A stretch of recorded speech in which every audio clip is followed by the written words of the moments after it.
All right. I think I got everybody all at one time. Wow.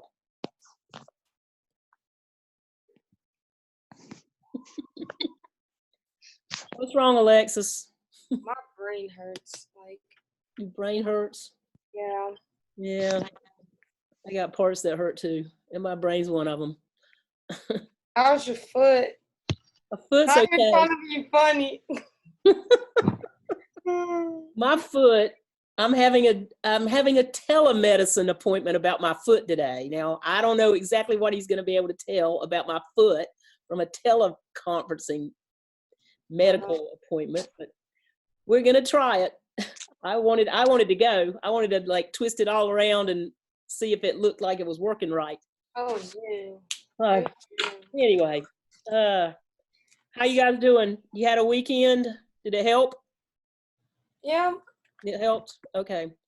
I got all those quizzes back to everybody. I wanted to look at my comments carefully on those quizzes.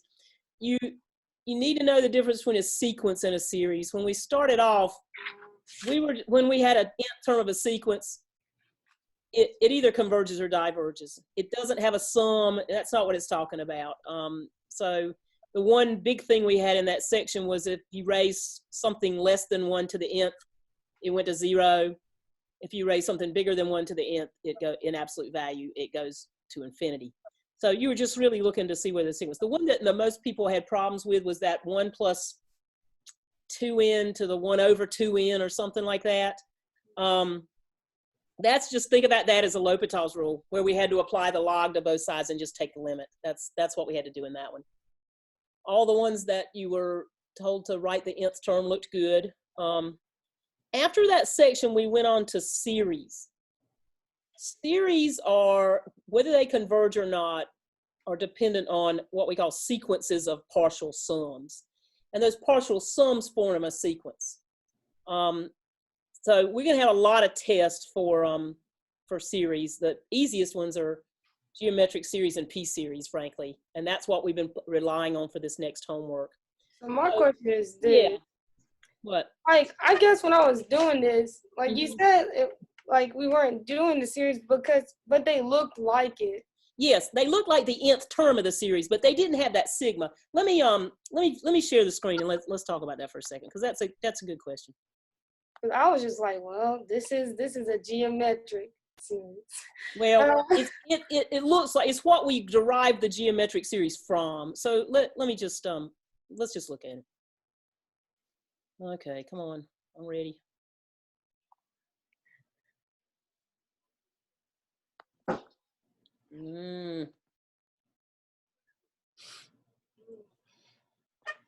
This thing is slow today.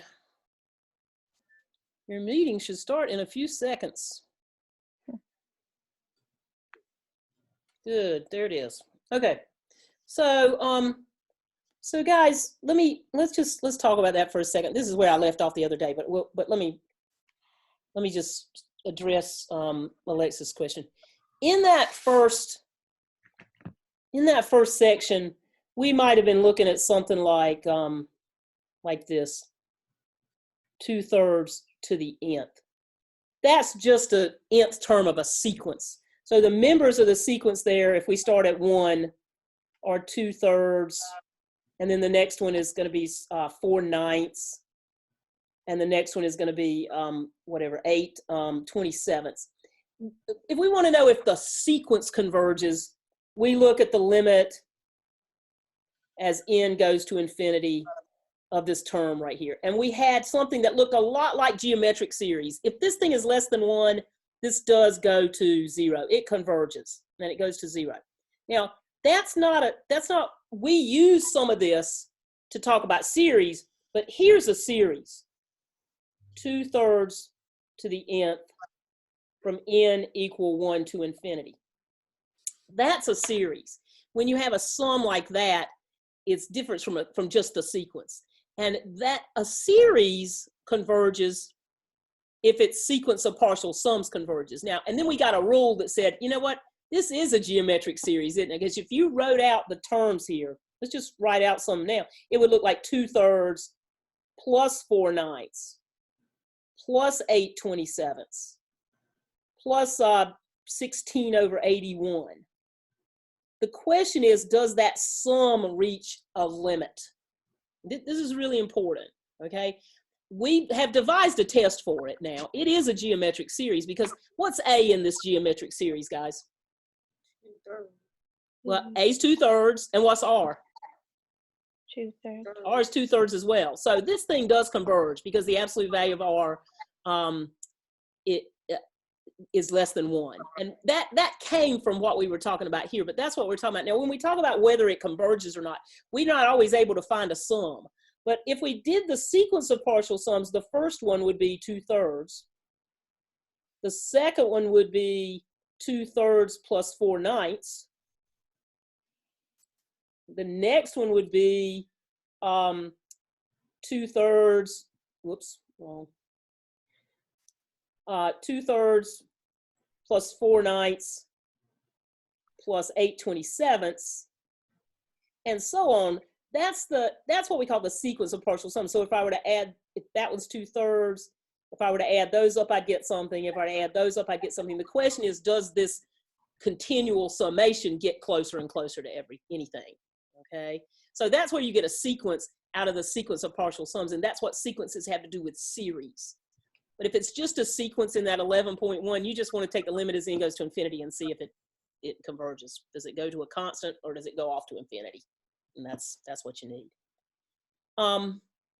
So this next thing that we did, we talked about some special series, telescoping series, where we could get a look at what Sn looked like because everything dropped out of the middle, and then you got this n, and then you let n go to infinity. That's this thing, that's the Sn, the sequence of those partial sums, and see what it converges and see if it has a limit. Okay, if it converges to a particular limit. Then we say the series has that sum. We never talk about a sum in just a sequence. It's just a string of things. It's just a string of terms. We've learned telescoping series. We've learned geometric series. We've now learned p-series. So in this next stuff that I started on Friday, we're going to use a lot of those things and compare them to things we know whether they diverge or converge. We may not be able to find the sum, but we've got a lot of tests for these convergence things. So let me just run back over what I did on Friday. Quick question about that. That's what I think you were getting mixed up with, Alexis. I could tell, and that's not an uncommon thing. Sequences and series, people always get them mixed up. If somebody asks you what's a series, what does it mean for a series to converge, you say the sequence of partial sums converges. Okay, so it's just a continual adding up. You need to think about it. It's not an easy concept. But can you scroll back up? Because one had commas, the other one has pluses. Say that again? So, okay, I guess that means they got commas, and the other ones are pluses. Exactly. They don't have this. They don't have the summation. So the summation is a, darn it, wait a minute. The summation is that's a series. Okay. Series has this summation. What's the thing up there? What's that? Oh, that's a sequence. Yeah, that's a sequence. This is a series. Okay. Okay? I think, yeah, I'm going to try to remember that. Okay, yeah. If you don't, just look at this again. Okay? Yeah. All right, let's go back to what we were doing. Does anybody else have a question? You may have a question on the homework, and we'll talk about that too, but let me just sort of roughly go back over what we did. I intended to do 2 things on Friday. I only did 1, which is fine. I started out talking about p-series. And p-series are 1 over n to the p power. If p is bigger than 1, it converges. If p is less than or equal to 1, it diverges. I did a little talk about why that happened. But what we're going to use these series for is to compare them to other series. And we're going to compare them using the basic comparison test. And that's one comparison test. It may not be the easiest one to learn. But what it says is, if you got an and bn, and bn is bigger than an. All the terms in bn are bigger than an. This thing is said to dominate that. And if it converges, if a convergent series dominates something, then the thing that it dominates converges too. Okay? So if the upper one is convergent, then that says the one that's below it is also convergent. It's like the upper one's saying, if I got a limit and you're below me, you got a limit too, folks. Okay, so that's what that means. So I did a couple of examples here, and what I did was look at some that didn't look so easy in the form they were in. And what I said I was going to do is, if I didn't have this 2 there, I think we would have said this is geometric with maybe a 1/5 as its R, which means it converges. But what we want to do instead is look at the whole thing. So we're going to try to compare this to something that's bigger than it is and say it converges, therefore, because this one is less, it will also converge. So I was a little bit messy here, but look, if you take away 2 from this denominator right here, will that be a smaller fraction or a larger fraction? The whole fraction, if you take that away. Smaller. If you take it away, well, suppose you got a, well, look at 2 plus 5 to the nth. Just look at this part. Is that bigger than 5 to the nth or less than 5 to the nth? Bigger. It's bigger. So if you take the 2 away, the denominator will be smaller. And the smaller the denominator is, the bigger the fraction. You know, 1/3 is bigger than 1/5, okay? So here's what I encourage you to do. I said, look at the bottom. Just look at the bottom. 2 plus 5 to the nth is bigger than 5 to the nth.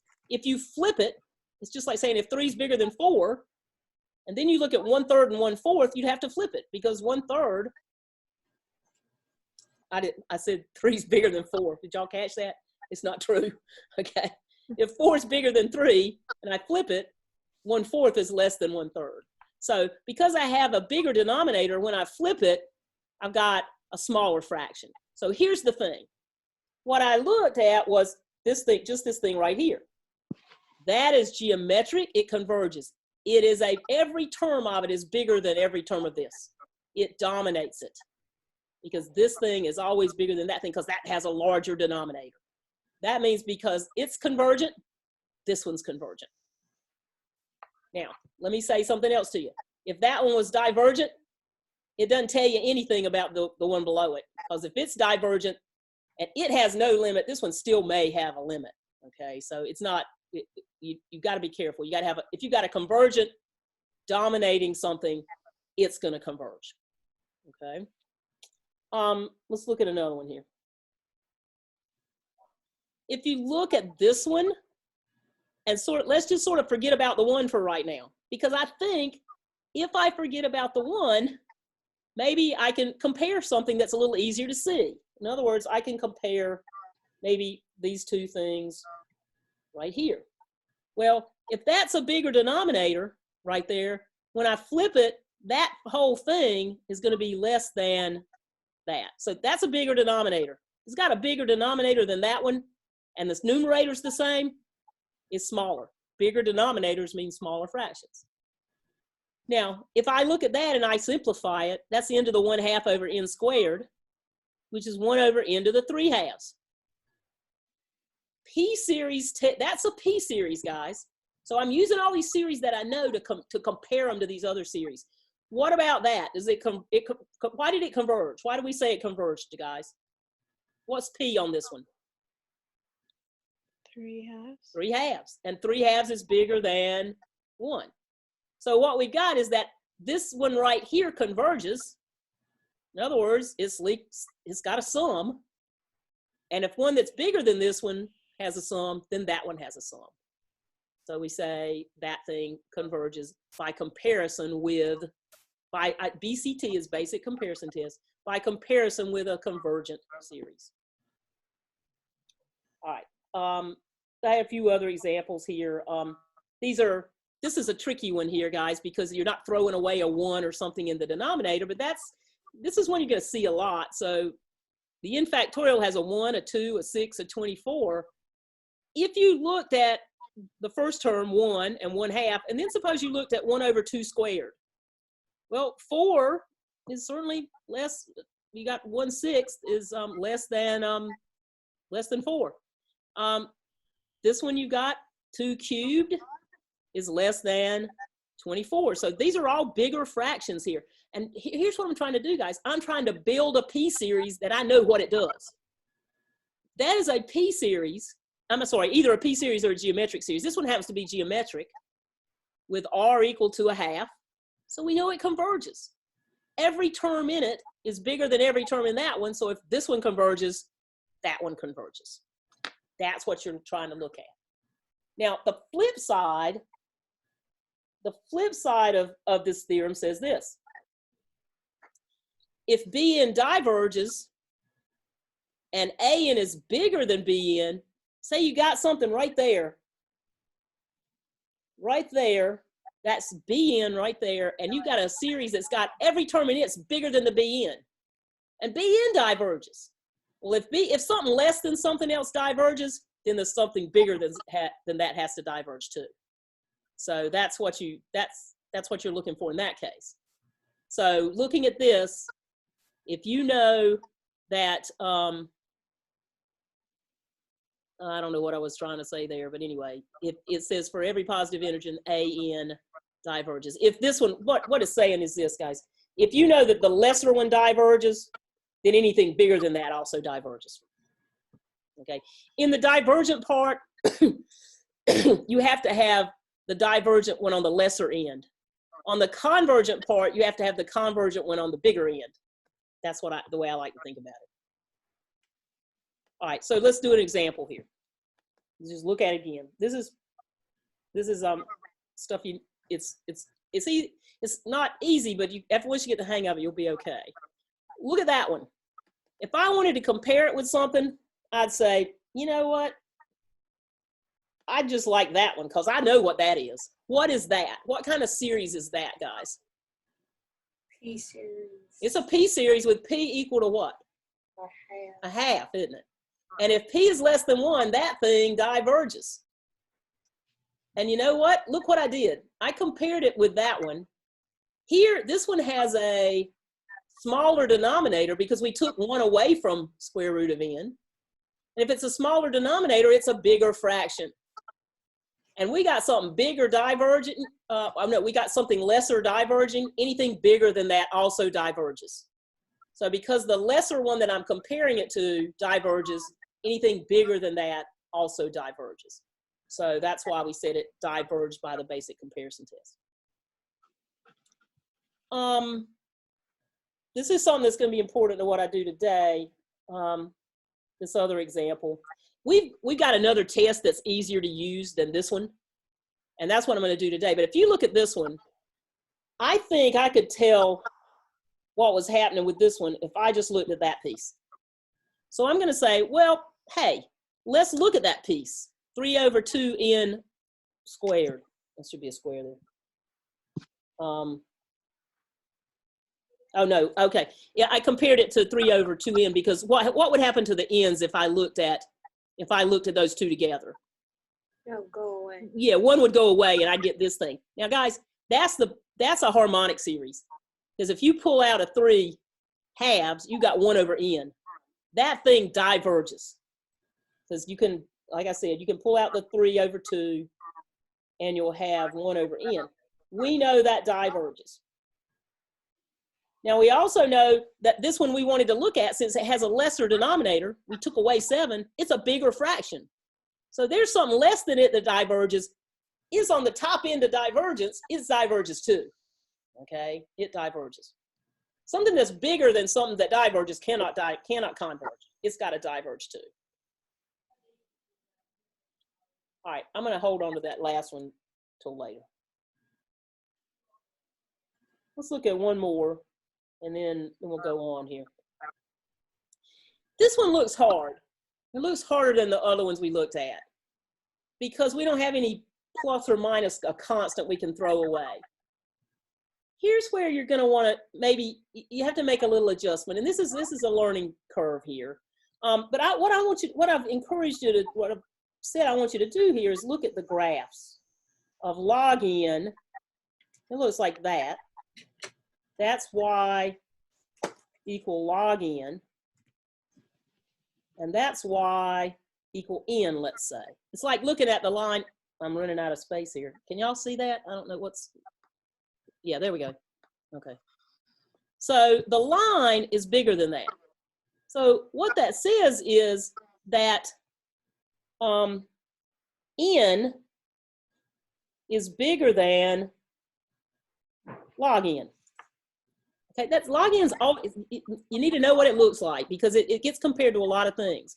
So what that says is if I look at log n over n to the fourth, since n is bigger than log n over n to the fourth gets that comparison, right? Because it, whoa, I think I wrote that wrong. Hang on. Which is bigger, n or log n? Which is bigger, guys? Oh. Log n is less than n. So, and the denominators are the same. So since the numerator looks like that, we get this. Now, what can you say about n over n to the fourth? Well, if you reduced it, what would it be? Log n over n 3. N cubed, right? It would be 1 over n cubed. Now, what do you know about that series? That is p. That is a p series with p bigger than 1. So what does it do? Converge. Converges. So notice it's bigger than that one. Since it's bigger than that one, and it converges, anything less than that also converges. Okay. See, but the problems in the book was, I don't know what they were doing. But what? Say that again, Alexis. What? Problems in the book, they were tripping. Well, we'll look at some of them. We'll look at a few of them. Okay. So tell me one. Now let me say one other thing here. Make sure your comparison test is going the right way. So in this one, I might want to look at 1 over root n. But if I look at 1 over root n, this is if you add something to the denominator, it makes the fraction smaller.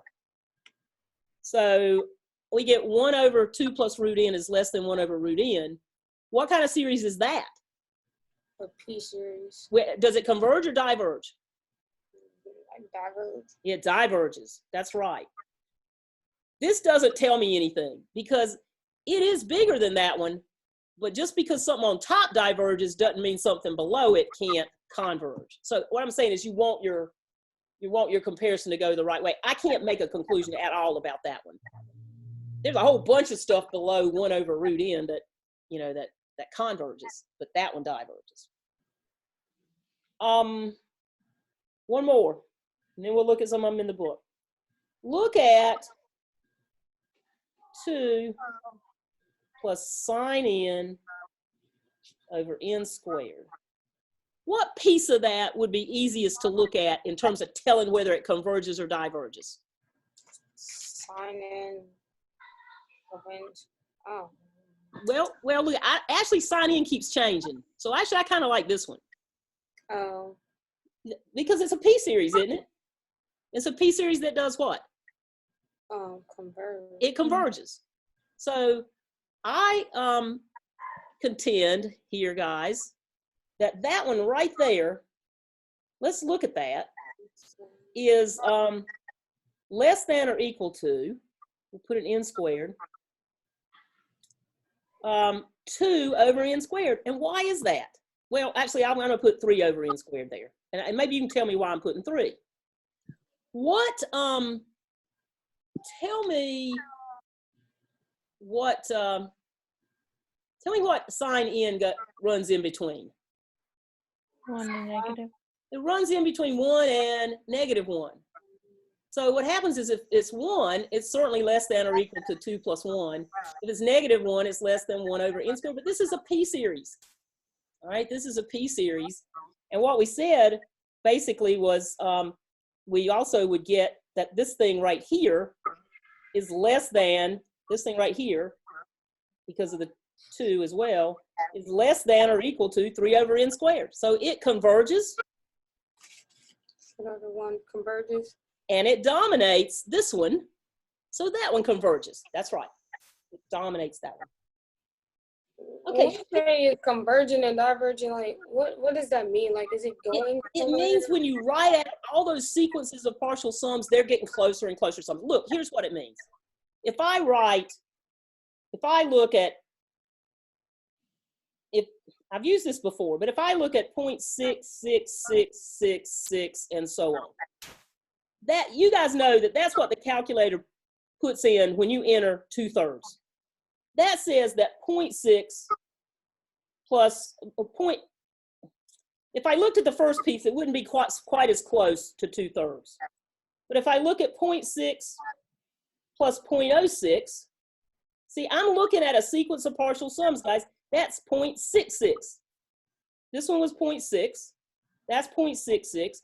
0.6 plus 0.06 plus 0.006 is 666. I'm getting this thing right here. This is a sequence, guys. These things, when I add them up as I go, as a sequence, and that sequence of partial sums, that is a partial sum. I keep adding on to it. Is getting closer and closer to 2/3. You freezing. I'm free. You okay? What? Am I back? God. You're freezing, Alexis. You're frozen. I'm seeing me. My internet. you're Oops, still I'm unstable freezing. too. Hang on.